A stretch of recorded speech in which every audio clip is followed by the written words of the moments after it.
Happy Mate, boys. Have you ever made a mountain out of a molehill? I have.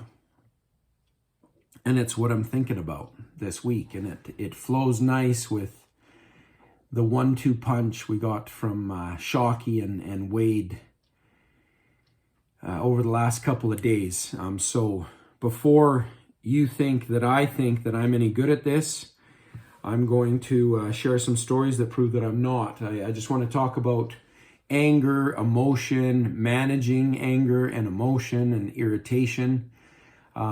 Last year in the high school girls rugby provincial final, as head coach, I got kicked out of the field. I mentioned something to the ref that I didn't like.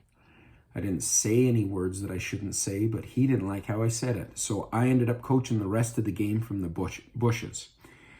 So that was a first, and I've been coaching for nearly 20 years.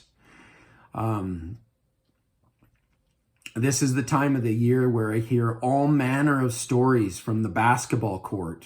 It doesn't really matter what age. They can be 6-year-olds or 16-year-olds, parents, coaches, refs getting up in arms. We just get excited. I'm thinking of a time when Regan and I we were getting ready to go to the temple, and we were running a little bit late, so I was speeding. She didn't like that I was speeding. And I was telling her that I had to speed because she was running late.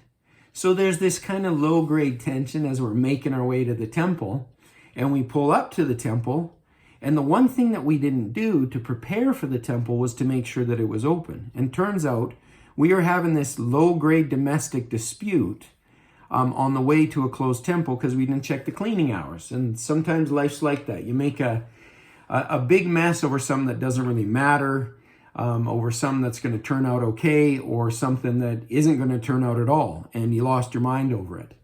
And so one of the studies that I like to do in the gospel is trying to understand how to manage our emotions and not taint good experiences. I'm posting a talk that I love, and I naturally love it because it was given by my first mission president, Lynn G. Robbins.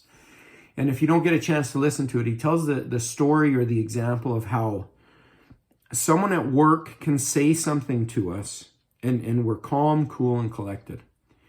And we go home, and someone at home says something similar to us, and we don't manage it the same way. We might lose our cool. We might snap back. We lose our temper. And he said that illustration proves that we are in control. There's a stimulus. There's a response, and our agency is right in the middle.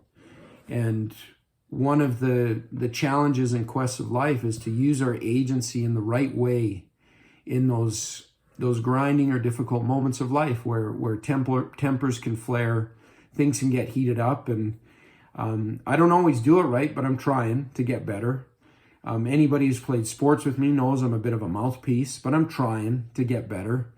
And I just think it's a worthwhile pursuit to be men of God, to be Christian men, to be men of the priesthood.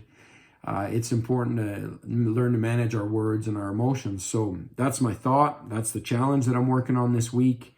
It came up as I studied the Sermon on the Mount for Come Follow Me. So I thought I'd pass that along. And thank you guys, as always, for helping me strive to be a better man. Love you lots. Have a good day out there. Take care.